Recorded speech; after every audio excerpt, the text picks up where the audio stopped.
Bonsoir à tous, bienvenue sur Monaco Info en ce 25 décembre. Toute l'équipe de la rédaction vous souhaite un joyeux Noël. Au sommaire de votre JT ce soir, elle se trouvait peut-être au menu de votre réveillon avec le foie gras ou le chapon. Les huîtres font partie des mets incontournables en ces fêtes de fin d'année. Mais le savez-vous, la principauté possède son propre élevage d'huîtres. Nous en parlerons avec Brice Cachia, directeur des Perles de Monaco. Puis nous irons faire un tour du côté du jardin animalier. C'est assurément l'un des plus petits zoos d'Europe, voire du monde. Il abrite près de 250 animaux, dont certains sont nés cette année. Son directeur, Laurent Peyronel, sera avec nous. Mais avant cela, recevons notre premier invité avec qui nous allons parler d'un mets d'actualité. Si je vous dis marraine au lairon ou bouzigues, vous pensez forcément aux huîtres. Elles sont incontournables en ces fêtes de fin d'année, mais sachez qu'elles ne sont pas seulement élevées sur les côtes atlantiques ou en Bretagne. La principauté affine également ce produit de la mer. Fabien Bonny a interviewé le directeur des Perles de Monaco. Messieurs, c'est à vous. Brice Cachia, bonsoir. Oui, bonsoir. On connaît depuis quelques années les Perles de Monaco, mais un rappel en quelques mots, elles viennent d'où? Elles sont affinées comment? Alors, elles viennent de Bretagne Nord. Elles sont affinées ici pendant une période qui varie entre 3 semaines et 1 mois. Et on leur confère un goût un peu spécifique du coin. Justement, alors quelles sont les particularités gustatives de ces huîtres? Elles sont un petit peu plus, peut-être un petit peu plus iodées. Elles sont un petit peu plus, on les trouve plus équilibrées. Après, bon, c'est difficile à... Bon, on sent bien le goût de noisette. Et que représentent économiquement les fêtes de fin d'année pour vous, concernant les Perles de Monaco, concernant ces huîtres? Alors nous, on a la chance de travailler extrêmement bien toute l'année. On a une clientèle hyper fidèle. Donc on monte effectivement, avant Noël c'était une belle différence de chiffre d'affaires. Maintenant non, Noël c'est un plus non négligeable, mais maintenant on a la chance de travailler toute l'année. Alors justement, on pense aux huîtres souvent pour les fêtes de fin d'année, pour l'hiver, mais on peut manger des huîtres toute l'année comme ça, il y a Alors, pas de période à risque? tout à fait, ouais. Non, il n'y a pas de période à risque et elles sont un petit peu plus laiteuses en été. Par contre, l'avantage qu'on a, c'est que dans notre processus d'affinage, on les délate un peu, justement. On peut se demander ce que valent les huîtres de Monaco avec la qualité des eaux méditerranéennes, puisqu'elles sont affinées ici. Il y a des vérifications sanitaires. Comment peut-on s'assurer de la qualité? Tout à fait. Alors déjà, la DAS nous suit étroitement en termes d'analyse. Et surtout, en termes de qualité d'eau, nous, on a mis en place dès le début de notre histoire, c'est-à-dire en 2012, on a mis en place un système de corail vivant. C'est-à-dire qu'on a pas mal d'aquariums avec du corail et ça nous a toujours permis de tester, effectivement, ça nous permet de tester si un jour il y a une pollution vraiment inorganique à l'eau de mer, c'est-à-dire s'il y a des hydrocarbures ou autre chose. En plus, on a un gros contrat avec une boîte cosmétique très importante en France sur la bioanalyse. Donc on fait de la bioanalyse en permanence de l'eau qui sert en même temps de l'eau d'élevage. Voilà. Où peut-on justement trouver ces huîtres si on veut s'en procurer? Il n'y a qu'ici. Ici, chez nous, pour la vente à emporter. Après, on vend dans beaucoup de restaurants sur Monaco. Un mot sur votre parc ostréicole, vous avez combien d'huîtres à disposition? Là, on travaille à peu près avec une tonne en biomasse constante. Et d'où vous est venue comme ça l'idée un jour de faire des huîtres qui viennent de Monaco, des huîtres monégasques?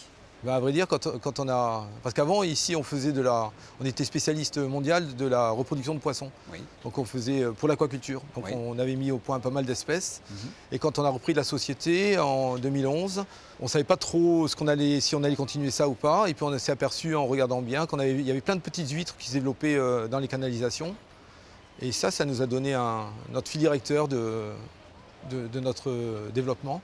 Et c'est vrai que c'est parti de là, on a dit pourquoi pas faire du naissain. On a fait du naissain. Il y a eu 2 ans de mise au point, avant de faire vraiment un produit parfait. Et ensuite, on est passé directement à l'affinage. Et maintenant, on les distribue sur place. Ici en Principauté, on connaît les huîtres monégasques, les Perles de Monaco. Est-ce que vous exportez? Est-ce qu'elles sont connues ailleurs? Alors, elles sont très connues ailleurs. Le problème, c'est qu'on ne peut pas les exporter. Parce qu'actuellement, Monaco n'étant pas dans la CE, on est obligé de passer une douane pour les exporter. Donc voilà, on a un accord avec l'administration monégasque, comme quoi on ne les exporte pas, on les garde pour nous. Et de toute façon, à la limite, c'est pas plus mal parce que ça nous aurait peut-être obligé à travailler différemment. Là, on travaille sur des petits volumes, on prend notre temps pour faire les produits. Et du coup, je pense que c'est pour ça qu'on a une qualité irréprochable. Et c'est un produit local comme ça. Et en plus, c'est un produit local. Exactement. Et puis, ça va bien dans le sens de ce qu'on a envie de faire, quoi. C'est-à-dire, pratiquement tous les produits ici sont bio. Voilà. On est hyper respectueux par rapport à l'environnement, la nature et nos choix de produits. Dernière question, ces huîtres s'appellent les perles de Monaco. Est-ce que l'on pourrait imaginer un jour cultiver des huîtres qui produisent justement des perles? Ce sera envisageable ou pas du tout? Non, pas du tout, non. Ah. Enfin, pas ici. C'est une histoire. C'est pas du tout la même espèce. D'accord, ça voilà, pourrait c'est une espèce tropicale. Pas marcher. Non, non. Bah, en attendant, on peut le faire, mais voilà, dans les aquariums du musée. Voilà, dans les aquariums du musée, pas chez vous. En attendant, nous, on peut manger des perles de Monaco. Maurice Cachia, et puis, merci. Voilà. Merci beaucoup. Rejoignons Alexandra Pani pour le reste de l'actualité en principauté. Alexandra, vous avez plusieurs idées sorties à nous proposer pour ce week-end. Bonsoir Émilie, effectivement à Monaco nous avons la chance d'avoir encore accès à la culture et le cinéma des Beaux-Arts situé au théâtre Princesse Grace vient justement de rouvrir ses portes. Plusieurs films sont à l'affiche pour les petits comme pour les plus grands et 3 séances sont proposées à 14h, 16h ou 18h. Alors on n'hésite pas à pousser les portes des salles obscures. Autre idée musicale cette fois-ci avec ce concert caritatif. Il s'agit du Christmas Charity Concert. L'événement est gratuit et fonctionnera grâce aux dons du public. Plusieurs artistes de la région et des jeunes talents ont répondu présents. Ils vous donnent rendez-vous samedi à 16h à l'église Saint-Martin et dimanche toujours à 16h mais à l'église Saint-Nicolas cette fois. Nous avons eu l'occasion de le recevoir sur Monaco Info. Nicolas Gelmoni est fin prêt pour présenter son tout nouveau spectacle ici même en principauté, Alexandra. Effectivement, Émilie, nous le suivons régulièrement dans sa carrière d'artiste. Début janvier, sur l'esplanade du Grimaldi Forum, il proposera avec ses acolytes de la compagnie The Black Cat Cabaret un spectacle de cirque contemporain mélangeant acrobatie, danse, comédie, théâtre, chant et bien sûr musique live. Créé initialement à Londres en 2018, 5 représentations sont prévues ici à Monaco pour ce début d'année, le vendredi 8 janvier à 20h et les samedis 9 et dimanche 10 janvier à 17h30 puis 20h. La billetterie est d'ores et déjà ouverte sur le site 8stars.mc. Merci Alexandra. C'est l'une des dernières ménageries royales au monde. Créée il y a plus de 65 ans, le jardin animalier continue de séduire petits et grands par ses nombreuses espèces présentes. Nous avons voulu prendre de leurs nouvelles en ce jour de Noël en contactant le directeur du jardin animalier. Bonsoir Laurent Perronel. Bonsoir Émilie. Vous dirigez peut-être le plus petit zoo d'Europe, voire du monde. Combien de pensionnaires comptez-vous au jardin animalier? Alors effectivement, sur 1 hectare, on présente à peu près 250 à 300 animaux, répartis sur 70 espèces à peu près. D'accord, alors quelles sont les espèces qui résident au pied du rocher? Est-ce que vous pouvez nous citer quelques animaux? Alors les espèces emblématiques, il y a Pollux, l'hippopotame, la mascotte du lieu. Nous avons des reptiles, des mammifères, des amphibiens, des primates, plein de petites espèces que nous récupérons très souvent chez des particuliers qui nous les abandonnent ou des saisies douanières. Et après, pour certaines, on travaille en collaboration avec d'autres parcs zoologiques pour faire des programmes de reproduction pour préserver telle ou telle espèce. Et est-ce que ces animaux ont eu le droit à un menu spécial pour les fêtes de fin d'année ? Alors, pas un menu spécial, un menu journalier. En fait, on essaie de faire en sorte que ce soit tous les jours Noël pour eux. Ah, donc qu'est-ce qu'il y a au menu?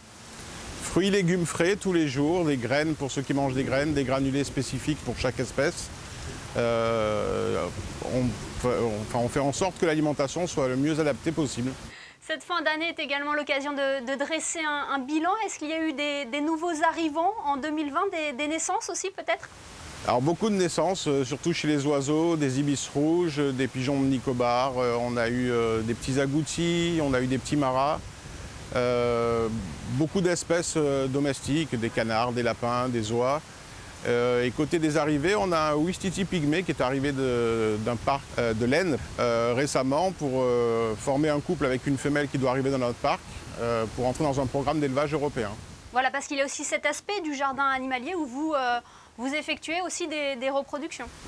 Absolument. Après, il y a des programmes d'élevage européens. Donc plusieurs parcs se coordonnent pour s'échanger des animaux, pour éviter la consanguinité. Et ça nous permet d'avoir une population captive saine pour éventuellement réintroduire dans les milieux naturels quand le besoin se fera sentir. Alors il faut prendre soin de ces espèces. Cette semaine d'ailleurs vous avez lancé une campagne de vaccination, non pas contre la Covid-19 mais contre la grippe aviaire. Exactement. Donc la France est passée en risque élevé pour la grippe aviaire le mois dernier. Donc on a été obligé de vacciner tous les oiseaux du parc. Ça nous a permis aussi de vérifier leur état de santé, de baguer les jeunes et d'identifier les animaux nés dans l'année. Donc ça nous a permis aussi d'avoir un suivi poussé des animaux vu qu'on les a tous attrapés pour les vacciner. Est-ce que tout le monde se porte bien? Tout le monde va à merveille. Le confinement n'a pas eu un réel impact sur le jardin animalier, sur la fréquentation, puisque vous étiez fermé au public depuis août 2018 pour faire peau neuve. Est-ce que les visiteurs n'ont pas trop manqué aux animaux? Honnêtement, non. C'était plus difficile pour nous d'avoir les allées vides, de ne plus entendre le cri des enfants et de voir leur sourire dans le parc. Mais les animaux ont très bien vécu le fait d'être privés, d'être confinés. Et nous pouvons toujours leur rendre visite pendant les fêtes? Le jardin animalier reste ouvert? Absolument, on est juste fermé le matin du 1er janvier. Merci Laurent Peyronel d'avoir été avec nous en ce jour de Noël. Passez de très belles fêtes. Merci également et joyeux Noël à tous. Parlons de toute autre chose à présent. Il y a 4 ans, la Direction des Affaires culturelles a initié un programme de restauration et de conservation des œuvres de la cathédrale. Ce soir, coup de projecteur sur l'une d'entre elles, la Vierge au rosaire. Elle vient de retrouver sa place sur le rocher. Nous avons assisté à sa réinstallation. Un état des lieux, voire même un diagnostic. Tel un médecin, le restaurateur pose son regard partout, scrute le moindre détail. Florence Fardan et Gilles Tournillon ont entrepris un travail minutieux de cette Vierge au rosaire. La Vierge au rosaire, qui va être reposée aujourd'hui par l'atelier Gilles Tournillon, a fait l'objet d'une restauration fondamentale au niveau du panneau, parce que c'est un panneau du XVIe siècle, une école italienne, qui était présent dans l'église Saint-Nicolas avant que la cathédrale soit construite. Du coup, elle aussi a subi plusieurs campagnes de restauration. Nous avons donc fait une restauration fondamentale au niveau du panneau et au niveau du cadre. Là, ce qui a été rajouté, l'opération supplémentaire, c'est que nous avons mis en place un caisson climatique, car l'œuvre, on va dire, est assez sensible au climat. Et justement, nous avons cherché à en savoir plus sur ce dispositif mis en œuvre. C'est un dispositif qui consiste à installer un verre spécifique. C'est un verre optique, un petit peu comme les verres de lunettes que nous avons, donc un verre anti-reflet, anti-UV. Donc il va protéger l'œuvre de manière physique également, puisque c'est un verre feuilleté. Donc il va protéger l'œuvre des impacts, des éventuelles malveillances qui pourraient survenir. Et il va filtrer donc les UV, ce qui va protéger la peinture de l'œuvre. Et il est anti-reflet, ce qui va permettre en fait au verre de pratiquement s'effacer et d'offrir la meilleure lecture au tableau. Lorsque l'œuvre est définitivement installée, plusieurs sentiments habitent alors les restaurateurs. Un mélange de fierté et de tristesse, car au fil des mois, un attachement fort s'est noué entre eux et cette œuvre d'art. La Vierge au rosaire qui retrouve donc son emplacement initial. Place à présent aux prévisions météo. Avez-vous de bonnes nouvelles à nous annoncer pour la journée de samedi, Alexandra? Un large soleil est prévu sur l'ensemble de la journée, Émilie. Les températures seront fraîches avec 3 degrés le matin et 8 degrés au plus chaud de la journée. Émilie, n'oubliez pas de fêter les Étiennes ce 26 décembre. Merci Alexandra et merci à vous de nous être fidèles chaque soir sur Monaco Info, y compris en ce 25 décembre. Avant de nous quitter, leurs Altesses Sérénissimes, le prince Albert II et la princesse Charlène ont dévoilé leur traditionnelle photo de fin d'année. On y découvre le couple princier posant avec ses enfants, le prince héréditaire Jacques et la princesse Gabriella, à côté d'un sapin magnifiquement décoré. On se quitte sur cette image avec les photos des photographes de la direction de la communication. Joyeux Noël à tous et à demain, samedi, pour une nouvelle édition sur Monaco Info.